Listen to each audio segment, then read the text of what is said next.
Boa noite, boa tarde, bom dia. Seja lá a hora que você estiver ouvindo isso. Está começando mais um episódio do Entre Sumários Cast. E hoje nós vamos reagir a resenhas positivas de alguns livros que nós odiamos. Agora roda a vinheta. Tema, leitor. Vamos com calma. Que é um negócio que você suspira, se derrete, fala assim, ai, que legal essa leitura. Justo, sabe? Eu acho que é uma coisa legal, uma coisa gostosa você espalhar um pouco de ódio nessa sociedade, sabe? Uma bagunça confusa. Esse podcast faz parte da iniciativa O Podcast é Delas. Saiba mais em opodcastedelas.com.br.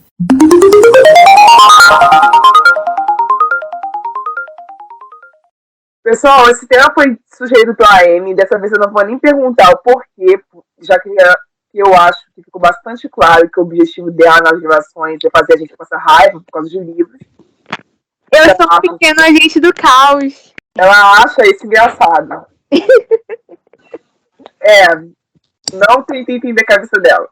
Enfim, a ideia do dia de hoje é que nós façamos um exercício com vocês sobre como nós reagimos a resenhas positivas de livros que nós odiamos. Afinal de contas, pode ser que algumas reações sejam mais exaltadas que outras. E também tem um detalhe de que pode ser que a gente acabe concordando com um ponto positivo ou outro apontado pelo leitor durante a resenha. Com fontes do nosso episódio de hoje, nós iremos usar as resenhas postadas nos sites Scoob e Goodreads. E nós não iremos citar os nomes dos leitores responsáveis por essas resenhas. E ao final deste episódio, nós iremos debater sobre uma ramificação dessa nossa experiência. Alguém quer dar um aviso? Eu só acho ótimo que... Só um comentário. Eu só acho ótimo que você pega as minhas ideias, que são basicamente só pra fazer a gente passar raiva, e você bota uma interpretação filosófica no final. Eu acho bonito. Acho isso bonito. Eu queria dizer que a Yasmin, ela tem alguma coisa na cabeça dela que ela fala assim, como que eu posso atormentar as pessoas? Porque, puta merda, que ódio que vai procurar essa resenha. Exatamente! Que ódio! Ai, gente, eu estou sendo obrigada a ler uma resenha de 10 anos atrás pra fazer esse episódio. É um negócio assim. Não, mas olha só, a culpa não é minha. Olha o livro que a Rai escolhe pra ver resenha positiva. Olha isso! Sabe, eu não vou citar aqui porque vai citar É que esse livro é extremamente conhecido. Eu pensei que tivesse muitas. Nossa, cara. O que eu dei também. Não, então, o que você deu até é ok, mas o livro que a Rai deu é extremamente conhecido pelas pessoas falarem mal, entendeu? Mulheres de meia idade com problemas no casamento, mas ainda mulheres de meia idade não fazem resenha no Scooby, a maioria, pelo menos, que gosta desse troço aí.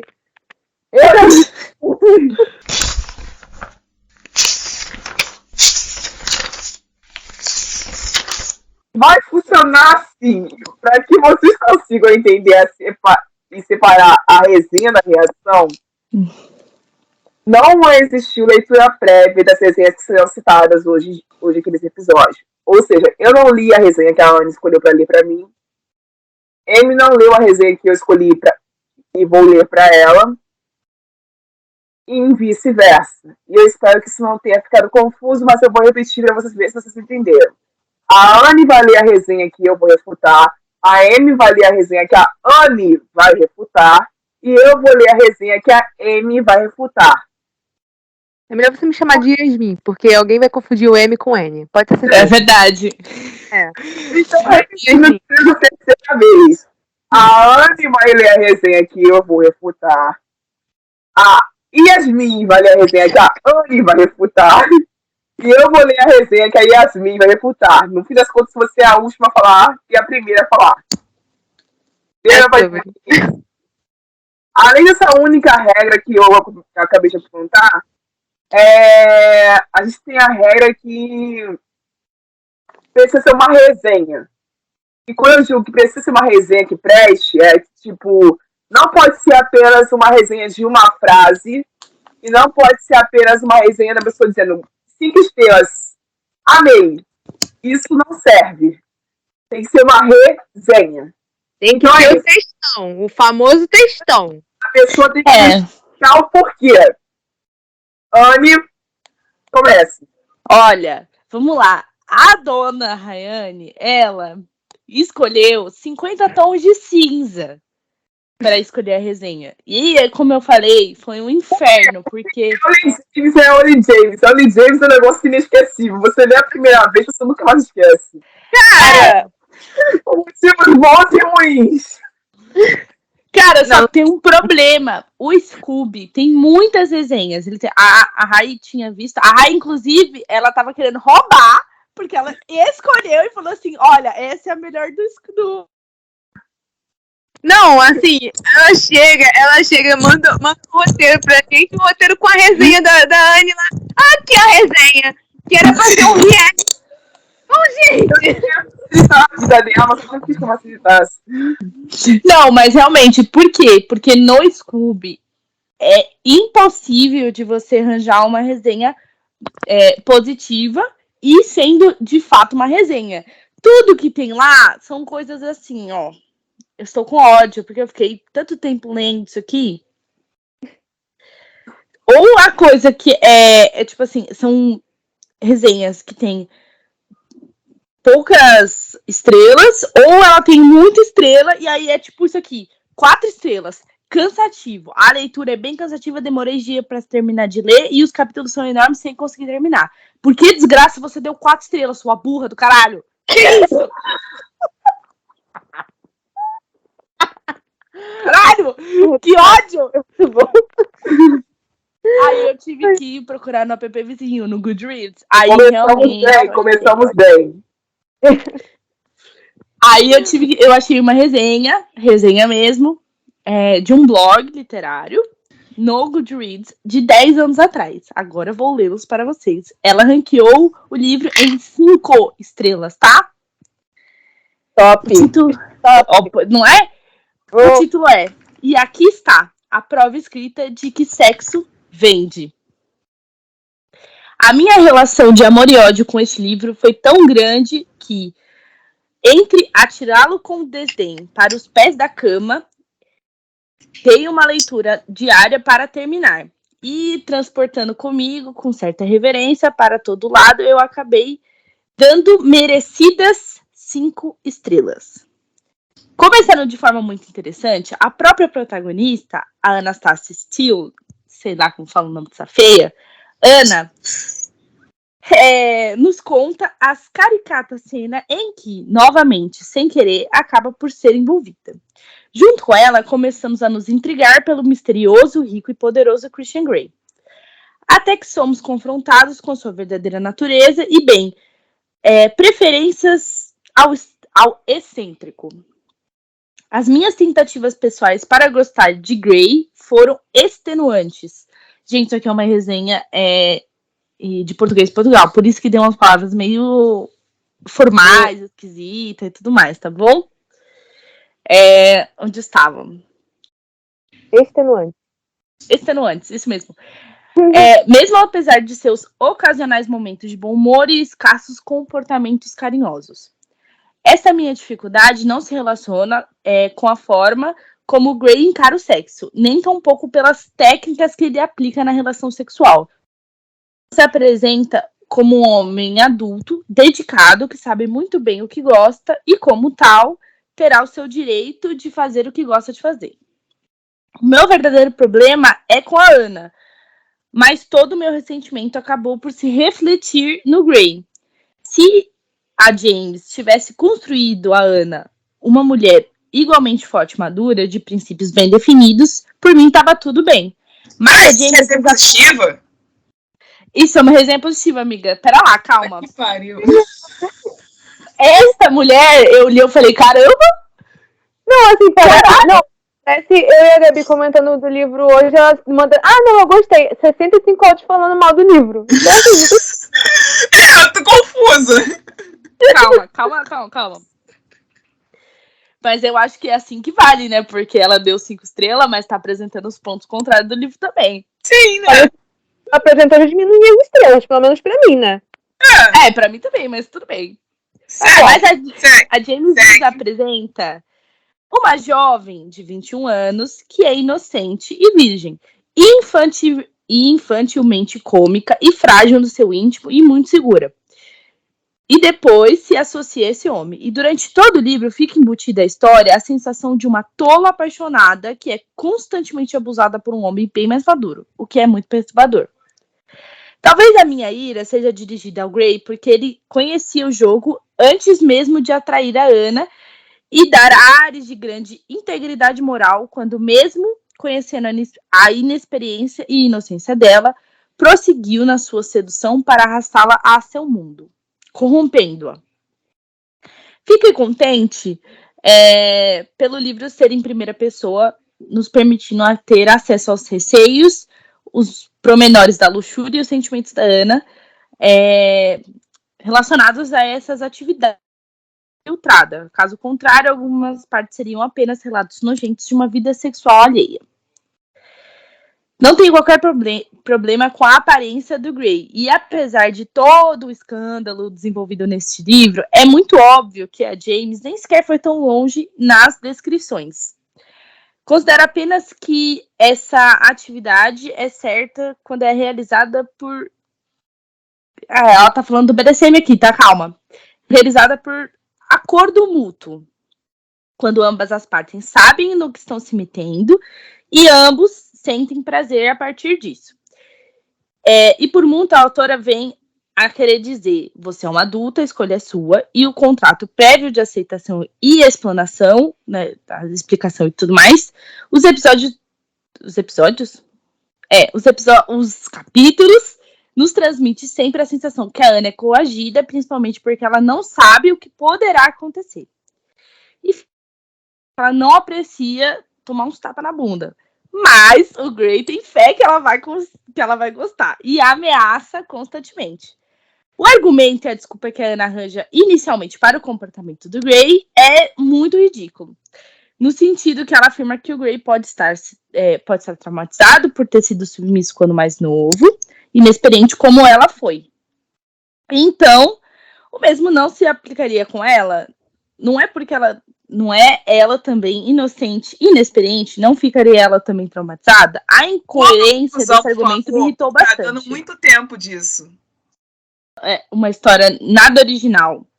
Não, apesar de achar a história original, mas nada de revelador e chocante, impressionante, ler sobre a relação entre o Chris e a Ana me fez rir, me entristeceu, me alegrou, me repudiou, me deu raiva, me divertiu. E assim, eu avalio bem o livro, não pela descrição dos cenários ou os personagens, ou a escrita do autor e o enredo, mas pelos sentimentos que eles me transmitiram dos personagens, ou que eles me fizeram entender e desenvolver em mim mesma. Esse livro me fez isso com perfeição. Eu gosto do espírito honesto da autora, sem reservas ou tabus. E acredito que se pudermos também tirar o nosso pudor de lado e conseguimos aceitar e apreciar a leitura. Se nos forçarmos a continuar a ler, e eu tive que me forçar, acho que podemos descobrir que o livro, tal como o Gray, é bem mais do que aquilo que aparenta. Gente, isso foi uma resenha. Foi uma das únicas resenhas positivas que eu achei. O livro Gente, não é possível. O livro era pra afetar a Rai e eu tô puta. Não faz sentido nenhum. Calma. Deixa eu falar primeiro, depois você... Tá, vai. Vamos lá. Pessoa que escreveu essa resenha, que eu acho que nunca vai conseguir ouvir esse episódio, mas eu vou lá falar.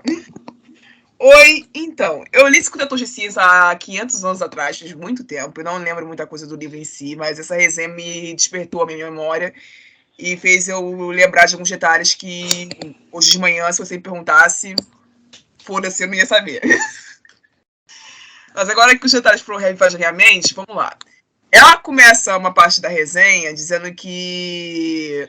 falando sobre a parte onde é apresentado para nós a questão do Christian ter sido abusado enquanto criança,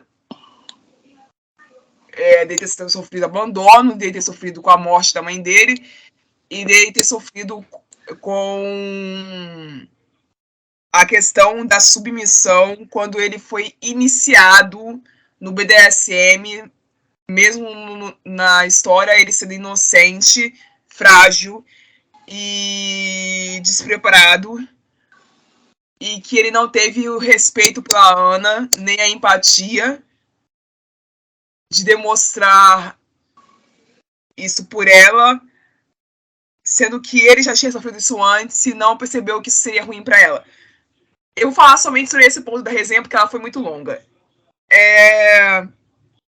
Mas é isso. Gente, eu não sei onde vocês se formaram sobre a história do BDSM, mas não é pra ter empatia não, meu irmão. O bagulho é chicote. Existe chicote. Sim. Nada de alpinista. Daí que eu percebi que o cara é sadomasoquista. É isso, entendeu? Acabou, meu irmão. Não é pra ter empatia, não é pra ter pena da Ana.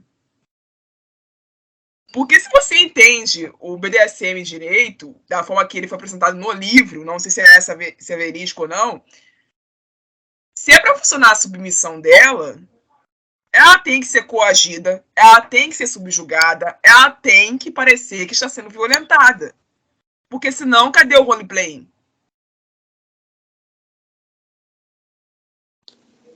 É o básico. Quando alguém faz roleplay de estupro, é pra parecer que foi um estupro. Quando existe roleplay de sequestro, é pra parecer que foi um sequestro. Então você querer meter a crítica de mas ele não teve empatia com ela, de perceber que como ele foi abusado, ela também poderia ter sido, e ele tinha que proteger ela. Não, ele não tinha. Na verdade, eu acho que a autora aqui... Eu acho que a menina... O que ela tava querendo dizer... A Ana, ela sente muita empatia por ele, mas ele não demonstra pra ela, tipo... mas ele não tinha que demonstrar. Onde ele vai ensinar. De não, isso. Amiga, mas a questão não é essa. A questão é que ela entrou no rolê do nada. Ela entrou e sentou na janela. Não, mas é isso que eu odeio nesse livro. Mas é isso que eu odeio nesse livro. É isso. Porque, tipo, você apresenta o contrato pra uma pessoa, o mínimo que você espera é que essa filha da puta leia. Amiga, mas porque existe coisas que a vida real... Amiga, a vida real não é só o que tá escrito no papel. E aí, tudo bem, ela leu, entendeu? E falou assim, eu quero entrar. Mas é obrigação dele, como dominador, de fazê-la entender e compreender o que ela gosta ou não. Porque, querendo ou não, o BDSM gira em torno dela. E ele faz girar em torno dele. Gira em torno dele. Ele é o dominador, ele é o presente, ele é o mestre. Amiga, dele. Mas não é essa questão do BDSM. O BDSM é em torno dos dois, não é só, tipo, a pessoa... Não, mas é isso que você não tô pegando a ideia. O Christian Grey não entende dessa maneira. Não, a gente tá falando em geral. O negócio que... Assim, eu tô falando do Christian. Esquece a realidade, eu tô falando do Christian. Então, essa questão da empatia que a menina colocou, a gente tá falando que, tipo, a forma deles, o roleplay deles, né? Roleplay entre aspas e tal, tipo assim, no momento, eles têm momento da vida conjunta deles normal e tem momento do BDSM. O rolê é que ele é um arrombado no BDSM e na vida conjunta normal. Sim, mas é por isso que esse livro, abre aspas, não funciona. Porque se a intenção da Ellie James, não sei, porque eu não li até o terceiro livro, tá, gente? Eu só li o primeiro. Por isso que eu escolhi o primeiro pra falar sobre hoje. Foi, em algum momento da história, foi fazer o seguinte. Eu vou mostrar um cara que ele é um cuzão em todas as horas da vida dele, mas em algum momento esse filho da mãe vai se regenerar. Mas uma parte obscura e sombria dele sempre irá existir. Se foi essa a intenção dela no início, e ela precisar mostrar ele visceral no primeiro livro, mais ou menos no segundo, e regenerado no terceiro, ótimo, parabéns, funcionou. Eu não li, não sei, eu li só o primeiro e desisti. O negócio foi que ele é um arrombado tão grande no primeiro que o Christian te dá a impressão de que ele não tem conserto. Então, o único jeito que eu consegui de ler esse livro foi lendo ele como se ele não fosse romance. E essa é a razão pela qual eu odeio 50 Tons de Cinza, porque ele se vende como um romance, e quando você vai ler ele, propriamente dito, ele não é um romance. Ele te perturba, ele te deixa num lugar inóspito, ele te deixa num lugar que te causa repúdio, que te faz ficar preocupado com a saúde da personagem principal o tempo inteiro. Então, Mano, seria o 50 Tons de Cinza o precursor do Dark Romance? Eu acho que sim. Pode ser que sim. Pode ser que sim. Mas isso me causou uma sensação tão ruim no ângulo do Messier, foi tão angustiante para mim a leitura desse livro, que eu não consegui aproveitá-lo como ele foi vendido para mim. Mas eu entendo que ele tenha funcionado como um livro hot para outras pessoas, que outras pessoas tenham sentido tesão nisso. Tanto é que eu concordo com a pessoa que fez a resenha quando ela disse na primeira parte que se por acaso a Ellie James tivesse apresentado a Ana como uma mulher madura e sensata e sabendo exatamente o que ela estava fazendo, talvez esse livro fosse 10 mil vezes melhor. Mas acontece que, se fosse esse o caso, esse livro não venderia tanto quanto vendeu. É verdade. Talvez. Estimita isso. E é isso, eu passo a palavra pra Emily, a resenha da Anne agora. Que a gente já tá se alongando bastante nisso, né? Tá bom. Vamos lá. A Anne, Maria. a gente já começa que assim. Ela me vem com o vermelho, branco e sangue azul. Assim, eu não sou a maior fã desse livro. Eu não achava que ela ia escolher esse livro, de tantos livros que ela leu, pra... Tanta piadagem junta, pelo amor de Deus. Eu sou a hater número 1 desse livro. Eu fiquei chocada, fiquei chocadíssima. Então, assim, foi meio que fácil achar esse textão e difícil ao mesmo tempo. Por quê? As fãs desse livro, tipo, gente que deu, tipo, 5 estrelas, esse pessoal, eles não fazem uma resenha. Eles só botam... a quantidade de resenha que eu li, que só botou assim, nós fizemos história, que não sei o quê. Ô, cacete! Não faz resenha, então. Só dá a nota lá e acabou. Porque que é isso, gente? Aí é tipo a resenha de 1 linha, 2 linhas no máximo, mas aqui eu achei um textão. E vamos de textão. Vamos lá. Tá bom. E vamos. Título: E-mails românticos, problemas de família e autodescoberta. 5 estrelas. Vamos lá. Como uma grande fã de histórias clichês de romance, eu já sabia que amaria ler esse livro e que Alex e Henry seriam o meu novo casal queridinho do momento.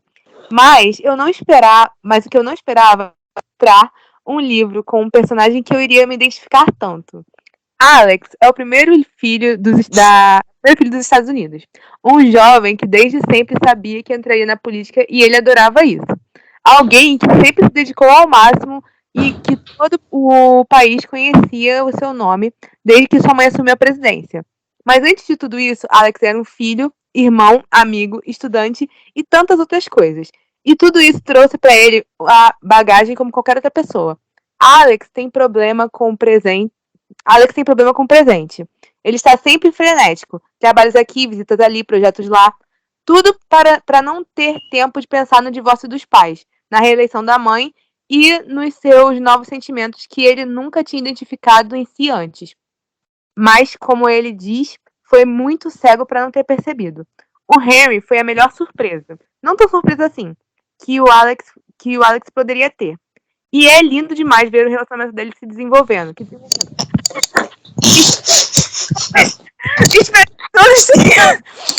Espero que todos tenham a oportunidade de conhecer o Alex. E para os que, assim como eu, se identificam com ele, viver um dia de cada vez não é fácil. E como podemos não ter um Henry para nos ajudar nisso, mas uma boa psicóloga. Peraí, tem que trocar aqui a página. Mais uma... Eita, gente, me perdi, desculpa. Mais uma boa psicóloga e... Pera. Peraí. É por causa que eu confundi que trocou meu são prints. Aí eu. Rai, corta isso, por favor, que passa muita vergonha. Ok. Gente, pera. Meu Deus, a Yasmin tá tomando um baile da tecnologia. Porque mudou de página pra outra. Tá o negócio completo aqui, mas. Tá. Não tem o Henry pra nos ajudar nisso. Tá. Mas uma boa psicóloga já é de grande ajuda. Um beijo pra. Ah, ela deu um beijo pra psicóloga. O amor está em todos os lugares. Vemos ele em livros, em filmes, no banco da praça e pelas janelas do ônibus. Porém, precisamos passar a enxergá-lo mais vezes olhando no espelho. PS. Alex mostrou a Henry que amor próprio é um ato de coragem, mas não precisamos viver esperando o nosso próprio Alex para conhecê-lo. O livro pode ser um incentivo suficiente. E é isso. Essa é a resenha, a menina. Se eu psicóloga, eu só espero que as pessoas que leram esse livro se consultem mesmo, porque vai precisar. É isso. Qual? Do vermelho, branco, sangue azul ou do 50 tons de cinza? É vermelho, branco, sangue azul, porque a quantidade de psicólogo que vai acordar com a orelha quente, porque por causa da série que vai ser lançada daqui a pouco. Nossa! Sim! Não, assim, não gente, tá escrito. Enfim, passei. a menina virou coach no final da resenha, né? Virou. O amor está em todo lugar. Parece muito uma coisa que aquela menina do golpista do Tinder falaria, aquela menina que ela é apaixonada por Bela e a Fera. Vamos lá. Bicho, cara, a começar pela escrita da autora, que é medíocre. É isso. Que escrita. Gente, cansativa, arrastada. Que capítulo longo. Gente, juro. Eu estou acostumada com capítulos mais longos, mas não a ponto de ter quase 50 páginas entre um capítulo e outro. Puta que pariu. É muita coisa. Há comentários. Gente, se você pegar toda a história de Vermelho, Branco e Sangue Azul, a gente tem o do Henry. O do Henry faz com a construção dele e tal, os problemas que ele tem, beleza. Se você pegar a história do Alex e tirar todo o contexto político, a história ficaria 1000 vezes melhor. Primeiro, o Alex, ele tá envolvido porque a mãe dele tá envolvido. Até aí, beleza, tudo ok. O livro gira em torno da reeleição dela. Tudo que onde ela aparece é falando sobre ela. Quando ele vai falar sobre o Alex e ele fala, tipo assim, olha, tô com o cara e tudo mais, ela simplesmente fala assim, então simplesmente você está fora do jogo. E este, filho de uma puta, que é o sonho dele entrar na política, e ele quer entrar, ele realmente tem vocação, ele fala assim, porra, beleza, tá bom, eu vou sair e vou ficar com meu namorado. Gente, como que pode?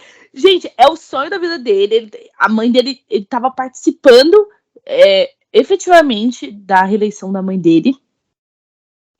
E ela simplesmente falou assim, olha, meu filho, tu tá fora do jogo por conta desse relacionamento, porque não vai dar certo o jeito tipo, que tá acontecendo, envolvendo vocês dois, ou você se afasta dele, ou tipo assim, ou você continua na campanha. E ele decide falar assim, porra, eu tenho muito tempo de vida, eu posso entrar na política depois, eu preciso do meu amor, sabe? Eu não acho... Tudo bem que é um romance clichê, e eu entendo o peso de, tipo assim, o amor, ele ultrapassa as barreiras, mas, gente, o Alex, ele mostrado pro leitor que ele é um cara que ele é apaixonado por política, que ele quer fazer aquilo, que ele gosta daquilo que ele faz, que ele estuda pra caralho e trabalha como filho da puta, por aquilo. E aí chega um cara que vira o mundo dele e ele simplesmente larga tudo por esse cara. E esse cara depois ignora ele. Não, cara, o garoto, ele vai fazer escândalo na frente do palácio. Você tá querendo me dizer que isso é legal? Isso não é legal, tá bom? Não é. Nossa, puta. Todo mundo, na época que lançou esse livro, todo mundo amava a Nora, né? Que é a amiga deles. Eu acho ela... Eu nem lembro dessa pessoa. Então, ela é esquecível. Na verdade, esse livro, ele é totalmente esquecível. Ele é totalmente.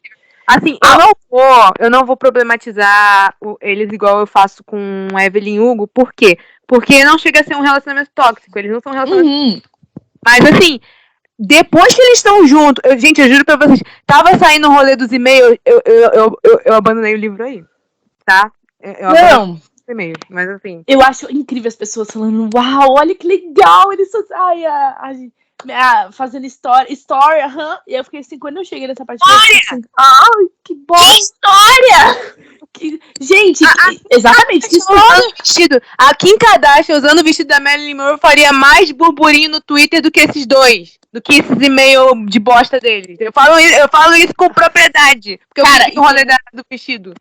Tem uma coisa que uma menina acabou comentando no TikTok que eu vi, e ela falava assim, livros hypados que todo mundo gosta e eu não gostei. E ela falou de 50 tons de 50 tons de... Você é louca!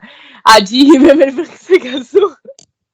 E ela falou assim, e foi uma coisa que eu concordei na hora. O livro, ele passa pra você que eles são inimigos, que eles se odeiam e tal, que eles não se bicam, e aí eles meio que são colocados juntos pra melhorar a situação por conta do incidente com o bolo. Inclusive, que coisa merda. Aí, é bem ruim. Quando eles começam a se relacionar pra dar a impressão de que eles são amigos, em 30 páginas eles viram amigos. Sim! Cadê os inimigos aí? Não chega nem... Cara, tipo assim, a gente já tem essa concepção que, assim, Enemies to Lovers mesmo é mais de fantasia, porque contemporâneo fica parecendo dois adultos se bicando igual o Jogo do Amor e Ódio. Mas o Jogo do Amor e Ódio é ridículo você pensar que um pessoal de 30 anos é palhaço daquele jeito. Mas pelo menos eles demoram um pouco mais do que nessa situação, porque, cara... Eles começam a amizade dele muito rápido. E coloca aquela coisa de que, estamos em uma situação, vamos forçar uma situação de perigo aqui pra eles se ficarem juntos, que é o rolê do hospital lá que aconteceu, né? Então, tipo, cara, é muito rápido, sabe? Então, a autora podia... eu não sei quais são os pronomes da... Enfim, eu vou chamar de autora porque eu não sei os pronomes, se não me engano, eu não tenho certeza, enfim. A pessoa que escreveu, ela não bota pelo menos, sei lá, falava, sei lá, o tal personagem, tipo, pelo fato do Alex ficar enchendo o saco do Henry, e o Henry ser mais menos paciente com alguma coisa parecida. Mas não, você tem o Alex com aquela palhaçada de tipo, eu não gosto dele porque ele tal dia, tal horário, ele não falou direito comigo. E aí você tem o Henry tipo, foda-se, cara, nem ligo pra você. Não, e assim, quando ele... É porque assim, eu acho que eu entendo certo o rolê ser mais rápido, porque eles são adolescentes. Não sei se eles são adolescentes. Não, eles são jovens adultos. Ai, olha que louco. Mas tudo bem. Mas é porque o livro passa a ser adolescente. É por isso que todo mundo ficou assim, mas gente, como assim? Eles são tão... Quando chegaram os atores, que é aquele carinha de Barraca do Beijo e aquele outro que fez Cinderela, que eles são mais velhos, tipo... Todo mundo ficou, gente, como assim? Eu pensava que eles eram adolescentes. É porque as ações deles são ações de adolescentes. A gente só... É literalmente igual o Jogo do Amor e Ódio, só que a diferença é que, pelo menos no Jogo do Amor e Ódio, eles estão com um emprego formal que não tem como você ter esse emprego você sendo adolescente. Mas dá pra botar como adolescente mesmo. Então, mas eu acho que como o livro, ele tem esse tom infanto-juvenil, mais juvenil e tal, mais adolescente, faz sentido eles terem se conectado tão rápido. E eu acho que toda a conversa por e-mail, toda a questão das ligações, realmente dá a entender que, tipo, dá esse tom. Ele continua dando esse tom. Eu não gosto. Eu acho forçado. Eu não consigo. Muito chato. Eu não consigo. Os negócios dos e-mails eu não consigo. Eu acho péssimo. Eu acho péssimo. Muito péssimo. Mas olha, me dava muito mais alegria ler um e-mail do que ler a narrativa da autora, viu? Não vou mentir, não. Eu falo isso, mas, tipo assim, eu dei, 3 estrelas pra esse livro. Não, eu sou hater pesado desse livro. Eu não gosto, acho esquecível. Tenho todos os problemas do mundo com ele. Eu acho que... eu acho meio superestimado, porque a autora, ela ascendiu de uma forma muito forte, tipo, né? ela publicou esse livro e, boom, puta bom. A última parada, que foi o segundo, já não teve a mesma repercussão. E esse outro que ela tá lançando, a mesma coisa. Aí eu fico me pensando, será que ela realmente é uma boa escritora, uma boa autora, ou realmente só foi um puta de um hype que deu no primeiro livro e é isso, acabou. E eu acho que foi isso, entendeu? Foi esse o ponto dela. Ali, ela fez um livro que até então a gente tava passando por um momento que a galera tava louca e cheia de vontade de ter livros com representatividade que fossem em outros campos. E aí veio a autora, falou assim, opa, tô pegando um príncipe e um filho da presidente dos Estados Unidos, Inglaterra, aí dá esse meio de ódio, aí acendeu todo mundo uma vontade de ler. Eu, inclusive, eu acho que o meu problema com esse livro foi porque eu tive muito hype em cima dele. Eu tinha muita expectativa com esse livro, sério. E ele simplesmente me deslocou. Os pais, vamos lá, a mãe, eu achei ela uma péssima mãe, péssima. Ela não tem um momento que você olha e fala pra ela, fala assim, cara, ela é uma pessoa que tem muitas responsabilidades, que ela não tem tempo pra nada, porque ela é presidente, e ela ama e cuida dos filhos dela. Não tem esse momento. Eu acho ela uma pessoa insensível, arrogante, só pensa no trabalho dela, e ela se separou por isso. Eu acho que o pai deles, que eu esqueci o nome daquele infeliz, se separou porque não aguentava mais aquele saco de mulher. E ele, inclusive, é senador, não é? O pai deles, ou não? Ou eu tô louca? Eu tô louca. Você tá querendo que eu lembre demais desse negócio aí. Eu lembro que ele tem a Ana do Lago. É isso. E outra coisa, a autora, ela tenta te dar um gostinho que o Alex meio que acha que o pai que vai trair a mãe dele, que vai fazer uma coisa contra a mãe dele. Só que em momento nenhum você fica com aquele negócio na orelha, você não fica com aquela pulguinha atrás da orelha pensando, caramba, olha, esquisito, eu acho que ele realmente vai trair a mãe dele. Porque, pô, o cara é totalmente esquecível, eu não lembro nem o nome dele, mano. Eu só sei que ele serve pra levar os garotos pro lago, aí tem a ceninha deles nadando e se beijando, e depois o Henry foge. Só isso. Péssimo, assim, esse péssimo, Tom. Ele tem muitas cenas que eu acho legais, sabe? Ele é muito feito. Ele é muito um livro que é tipo. Isso virou uma resenha, lendo resenhas positivas para uma crítica vermelho, branco, sangue azul. Mas enfim, esse livro eu acho que ele é muito de cenas. Tipo, tem aquela cena deles cantando Queen que eu acho maneira, sabe? Eu acho legal. Eu não lembrava disso. Não lembra da cena deles cantando Queen? Foi a primeira cena que eu lembro, por causa que o cara que faz o Henry, ele é cantor, né? Ele canta junto com a Camila Cabello. A primeira coisa que eu pensei foi, caraca, esse cara cantando Queen vai ficar uma merda! Mas enfim, porque a voz dele não serve pra cantar Queen, ele canta Seven Nation Army, tipo assim, fica legal, mas a voz dele não serve pra Queen. Mas assim, ele tem essa cena, tem a cena essa cena do lago, que eu acho maneirinha, tem a cena lá do PowerPoint da menina explicando que parabéns, você se virou bissexual, tinha que ser você se descobriu bissexual, mas tinha que ser com o príncipe da Inglaterra? É uma cena engraçada, tipo, ele é engraçadinho e tal. O problema desse livro é que eu acho que ele é muito longo, ele se alonga em muitos momentos, e aí fica chato pra caraca. Principalmente depois para finalizar essa sessão, eu vou dizer assim, por que as pessoas reclamam tanto que esse livro só é lembrado pela putaria? Porque ele é medíocre, ele é ruim, ele é mal feito, mal escrito, mal pensado, só tem linguiça naquele negócio. É esquecível que as pessoas só lembram que existe uma putaria ali no meio. Ponto final. É isso. O Alex é insuportável, a mãe do Alex é insuportável, o pai do Alex é insuportável, a irmã do Alex é suportável, a Nora esquecível e muito insuportável, todo mundo que em volta do Henry é insuportável e o Henry é legal. Só. Isso. Pra defender aqui que eu acho que o livro não é tudo de ruim no mundo, igual a Anne fala, sabe? Realmente ele é medíocre, mas ele não ofende ninguém, ele não machuca ninguém, então assim, ele me ofende! Ele me ofende! Ele é aquele seu amigo, sabe? Que você tá no grupo de trabalho, vocês estão fazendo as coisas, ele não faz porra nenhuma, mas ele é engraçadinho. Aí você deixa ele lá no grupo de trabalho e você, não vai fazer nada, não vai prejudicar ninguém. Na verdade, se ele fosse mexer no trabalho, ele ia prejudicar, bota o nome dele e entrega. Aí é isso. Eu vejo ele como esse legal. 3 estrelas, tá? É isso.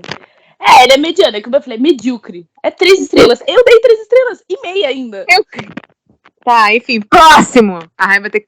Eu vou ler a resenha de Cinderela Está Morta, Ai, né? Porque se ela estivesse viva, não ia ter livro. É verdade. ai, gente, vamos lá, né? E vamos lá, né? 5 estrelas. Meu novo xodó. Eu digo com todas as palavras que estou perdidamente apaixonada por este livro. Coloquei na minha lista só pelo pouco que tinha ouvido falar uma nova versão da Cinderela, ela sendo negra, lésbica e tal. Isso de cara me interessou bastante. E por mais que tenha demorado, finalmente comecei a ler. O começo do livro já é muito intenso, como todo livro de fantasia. E tem uma pitada de drama. Conforme a história vai seguindo, várias coisas vão aparecendo e de pouco em pouco vão se desenvolvendo. Isso foi algo que eu achei muito bom, pois mesmo com 294 páginas, tudo foi desenvolvido. A construção da personagem principal foi realmente muito boa, tanto a pessoa que ela é, quanto o relacionamento dela são bem construídos. Tem começo, meio e ponto final. Ela se ergue quando desaba e ela tem muita coragem quando é preciso e ela luta até o fim. O relacionamento, as duas se entendem, se ajudam, não tem aquele drama, as duas conversam quando necessário e falam que está incomodando. Os outros personagens também tiveram um bom desenvolvimento, mesmo que não tenha sido tão profundo. E alguns até conseguiram me cativar. A história é muito interessante, por mais que a maioria das coisas seja previsível, vale a pena ler. É possível se entreter, passar raiva e ainda ter o coração quentinho com esse livro. É o coração quente de raiva. Você quer bater todo mundo. Esse é o coração quente, o coração sai fica em chamas. Você quer tacar todo mundo no fogo. É esse o coração quente que fica. Ai, que sofrimento de tô bem. Tá bom. Tópicos. Vamos lá, tópicos. Primeiro, ela falando que o livro começa... Realmente, o livro começa bem rápido, assim. A gente é apresentado numa personagem, a gente acha que essa personagem vai ser importante, a primeira coisa que acontece é praticamente matarem essa personagem. A gente é apresentado a outro personagem, que ele é o personagem gay, né, do rolê, e aí ele aparece, ele some. E assim, isso é bem repetitivo durante esse livro. Você apresenta que a protagonista ela viveu a vida toda apaixonada pela Eren, no meio aparece o primeiro rabo de saia diferente que aparece na frente dela. Não estou mais apaixonada por essa pessoa que eu iniciei o livro falando que eu estou apaixonada. Insuportável. Tu me vem falar que a protagonista tem desenvolvimento, o desenvolvimento dela é de ser chata pra caraca pra insuportável. Ela começa chata, termina mais chata ainda. É impossível. Eu não consigo pensar numa pessoa mais chata do que essa mulher, além da Silvia Bravanel. E assim... Deixa eu respirar. Calma. Eu até perdi o próximo tópico. Qual foi o outro tópico falando que tudo é desenvolvido? Você me chega... O desenvolvimento dessa menina é o mesmo dos poderes da Morrigan. Se você chegar pra uma pessoa fã de Ekotai e perguntar quais são os poderes da Morrigan, ela não vai saber. Por quê? Porque a Sarah J. Maas, ela não limita os poderes dos personagens para ela poder tirar poder do cu quando ela não tiver resolução. E esse foi o caso dessa autora. Meu Deus! A única coisa que essa autora pensou quando ela estava escrevendo a bosta do livro dela é que, vou botar representatividade no meu livro, vou botar a protagonista ser preta e lésbica. Qual é o resto do universo do seu livro? Não sei. Vou criar enquanto estiver escrevendo. E é isso é o universo do teu livro. Tu começa a questionar um monte de coisa. Se você ler essa porcaria, se você for questionar o universo apresentado pra você, você fica puto. Porque não tem explicações. Por que um livro que a protagonista é uma mulher, que ela vai num baile, ela foge da família dela, ela encontra uma fada madrinha, e aí esse livro é usado como uma bíblia para manter um patriarcado. Como que você usa a história da Cinderela para manter um patriarcado? Não faz sentido, entendeu? Porque assim, você vai conversar com pessoa fã da Disney, ou qualquer fã que leu essa porcaria desse negócio. Gente, olha só, é baseado no conto original. Se você for falar que é baseado no conto original. No conto original, a Cinderela mata a madrasta com uma bausada na cabeça. E aí ela bota os passarinhos pra comer os pés das irmãs dela. E você quer me falar que essa porcaria virou um conto pra manter o patriarcado? Não faz sentido. Não faz sentido nenhum. Aí você me vem. Porque os personagens estão esperando que a fada madrinha sempre tem um baile que no baile todo mundo tem que ir e tem que botar um vestido e assim, os nobres vão pra escolher lá como se fosse, sei lá, no baile de romance de época que todo mundo, não todo romance de época que faz isso, enfim, que todo mundo vai pra lá pra poder arranjar casamento. Como que você justifica isso com a história da Cinderela? E se você quisesse falar que assim, eles não deixam as pessoas lerem. As pessoas leem. Todos eles têm um pedestal com o livro original, assim, na mesa. E você vem me... Eu não vou mais me manter nisso, que eu vou ficar brava. Mais do que eu já tô. E assim, eu não sei, eu não... Não tem... Olha só, os coadjuvantes não tem desenvolvimento, tá? A Sofia, ela não tem qualquer desenvolvimento. O vilão é a coisa mais genérica que você consegue pensar, tá? Então, assim, que bom que você gostou. Que bom que a pessoa que fez essa resenha gostou. Provavelmente essa pessoa não está ouvindo esse podcast. Se estiver, assim, complicado. Mas, assim, que bom que essa pessoa gostou. Eu acho que o importante é isso, né? Que bom que essa pessoa também deve ter saúde. Que bom que você tem saúde também. E isso. Acho que já me esqueceu o suficiente, já. Tá bom, então, né, Anne? Agora vamos... Agora que a gente já acabou, a gente vai pro... Um pouquinho, né? Vai pra última parte desse episódio, então, né? Vamos, né?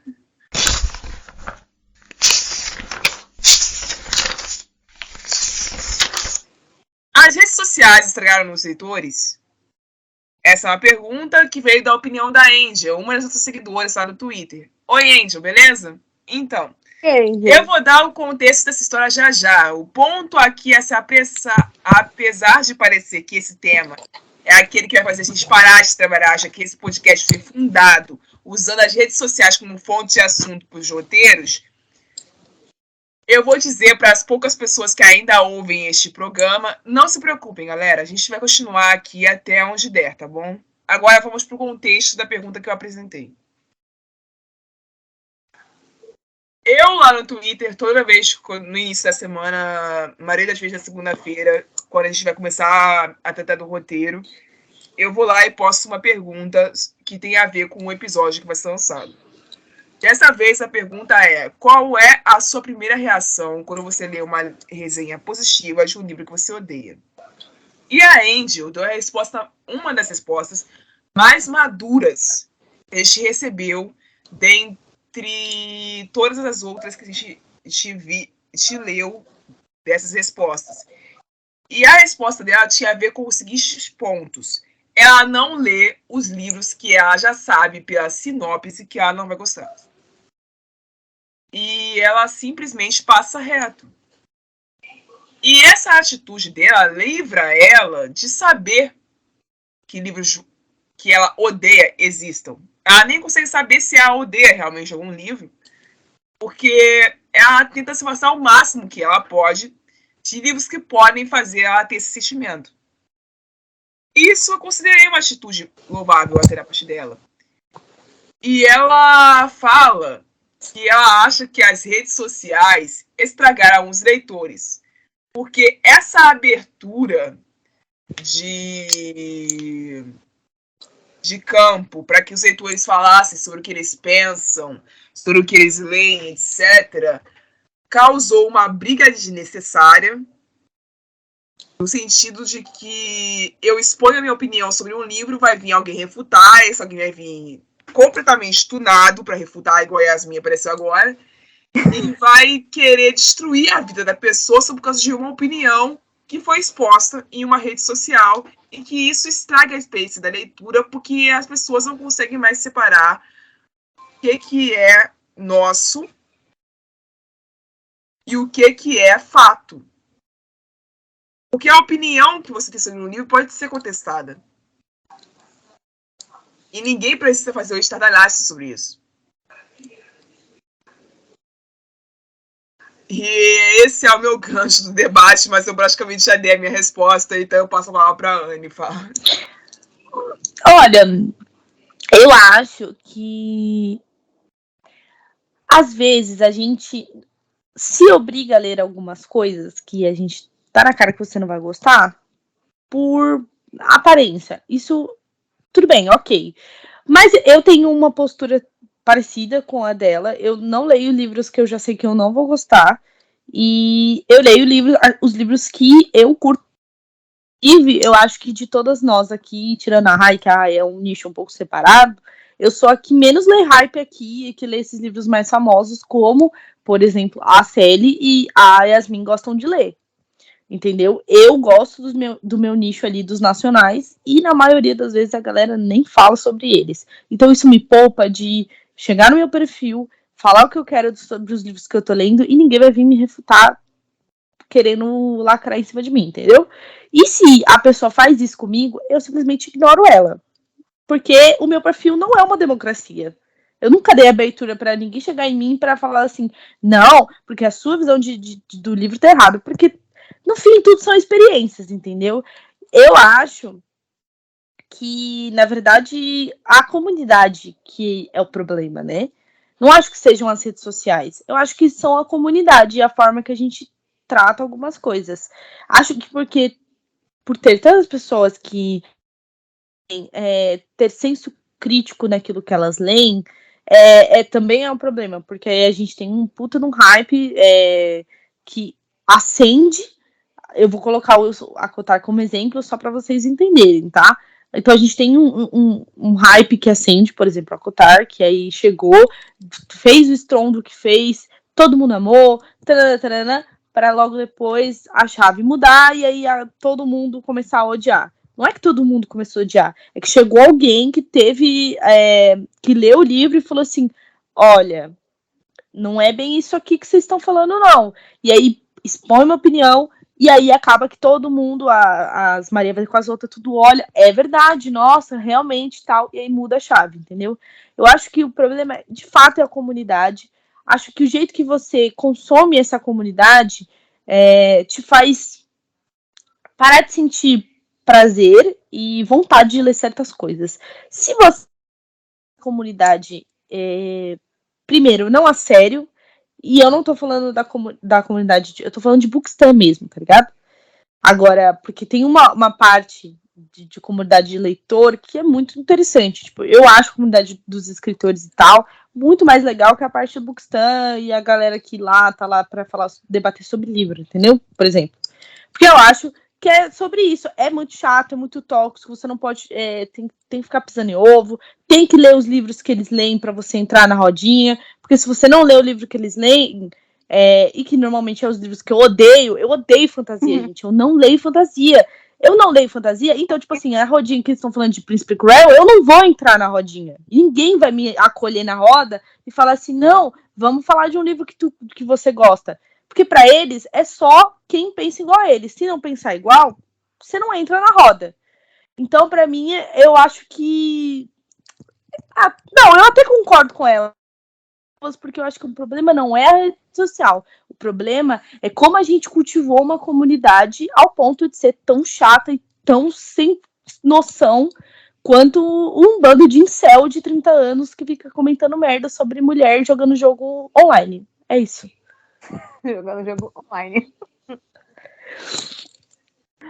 Assim, eu não sei se eu tenho muita moral pra falar sobre isso depois da minha explosão anterior. Porque eu vou chegar e falar, realmente, gente, a comunidade é muito chata. E as pessoas vão falar, amor, você estava coringando só por causa de uma resenha positiva de liberalidade. Então, assim... Foi o propósito do episódio, a gente entende, calma lá.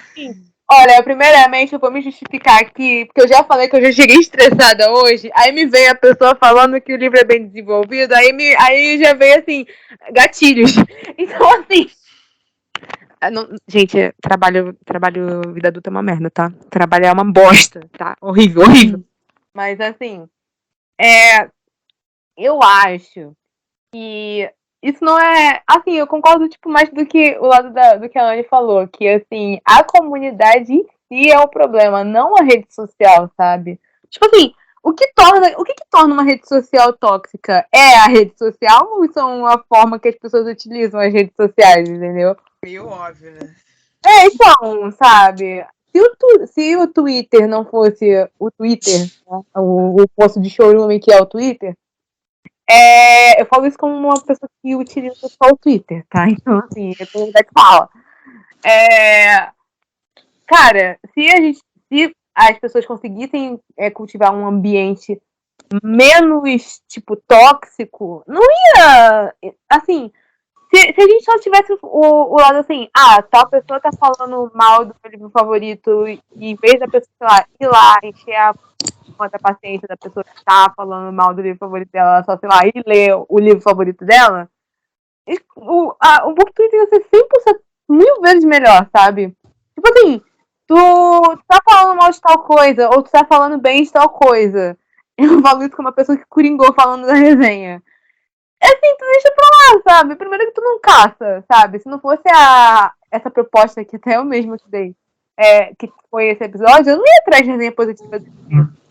Ou ia atrás de resenha negativa de, sei lá, um Tom Médico de Magia, que eu gosto muito, sabe? É só que assim, se você sabe que você vai se irritar com tal coisa, não vai atrás, entendeu? É uma coisa assim que as pessoas elas pegam muito pra si, sabe? É uma coisa que eu vi isso depois desse meme que teve. Eu não sei se vocês. Eu não sei se a Anne viu ou se a Raiz, enfim. Que no meio desse lado mais de fantasia, pós esse último livro da Nesta, muita gente tá falando que o Rhisandro é feio.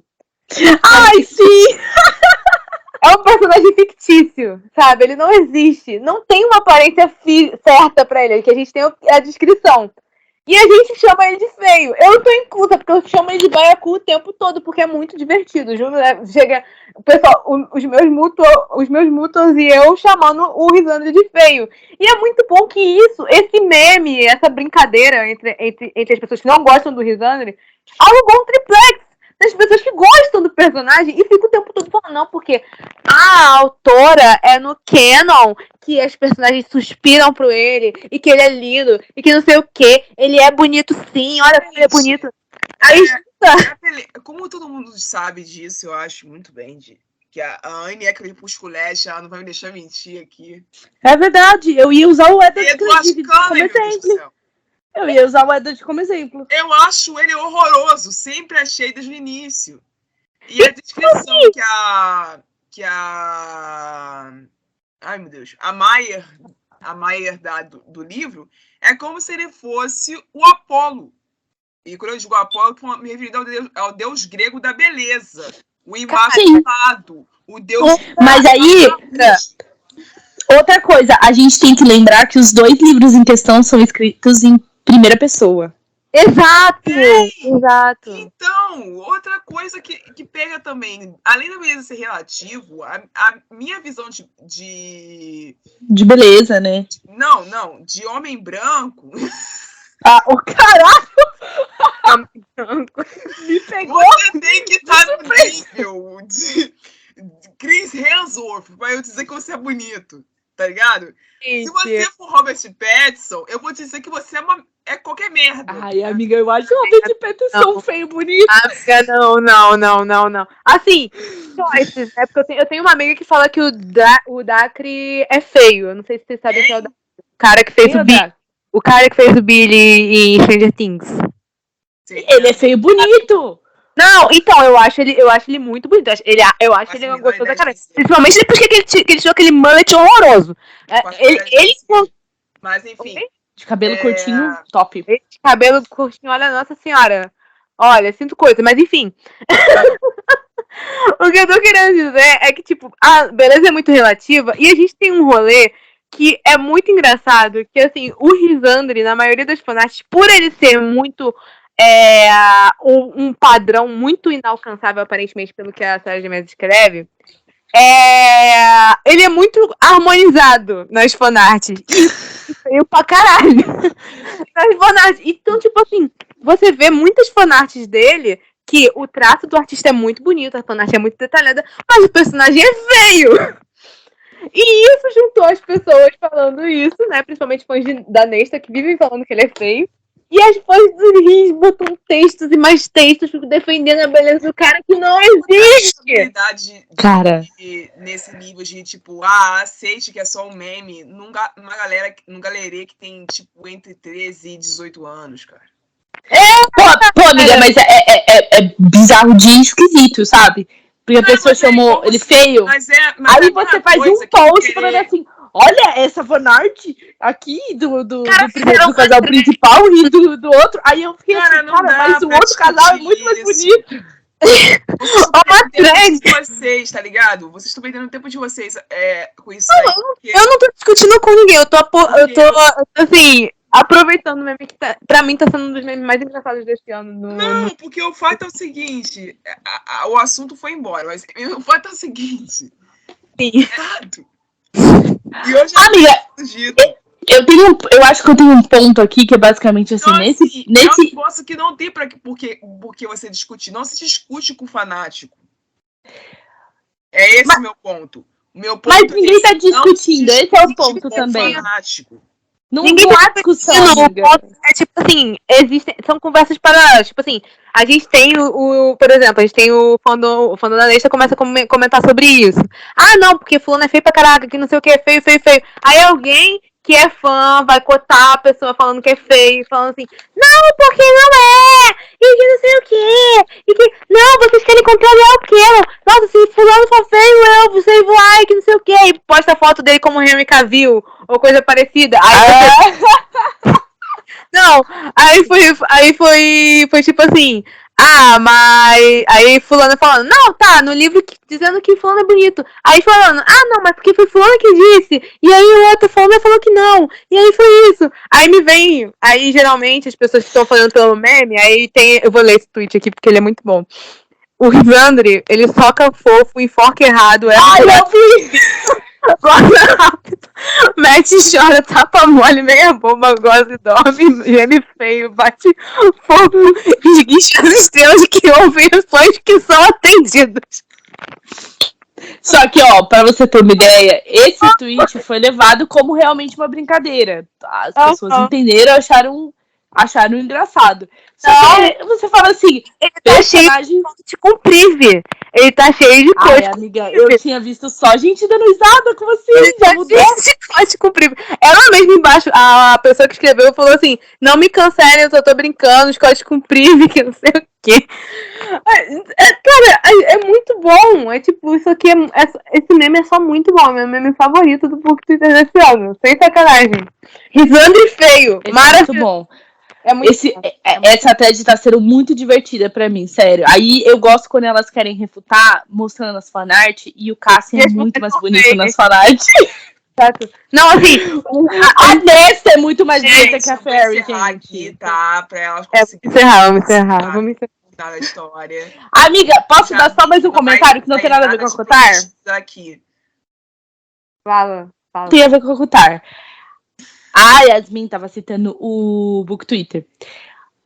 Eu também participava bastante das comunidades no Facebook. E para alertar aquilo que eu tinha falado sobre o problema ser a comunidade em si que a gente está criando e não a rede social, porque no Facebook eu tive uma experiência completamente diferente do que eu tenho no Twitter, por exemplo. No Facebook abre espaço para você debater e discutir as coisas sem as pessoas se atracarem de uma forma tão esquisita como o Twitter é, sabe? E as pessoas tendem a ser um pouco mais educadas, a apresentar, tipo assim, olha, discordo do que você tá falando. Porque elas são mais velhas e também porque, não sei, é meio esquisito, é completamente diferente. No Instagram, às vezes, dá um passo para trás, porque é o Instagram. Mas na maioria, como a comunidade em si, ela gira em torno mais de autores, então você tá no perfil da autora, as conversas também tendem a ser um pouco diferentes. Então eu acho que é o momento da gente poder pensar e repensar sobre qual é o tipo de comunidade que a gente quer e continua alimentando. Porque se em outros lugares a gente tem esse mesmo tipo de comunidade e ela dá certo, o que a gente está fazendo errado com o Twitter? É isso. Boa noite. É isso, gente. Eu vou embora. Porque depois dessa, né? Tchau. Tchau. Eu vejo vocês na próxima. E até lá.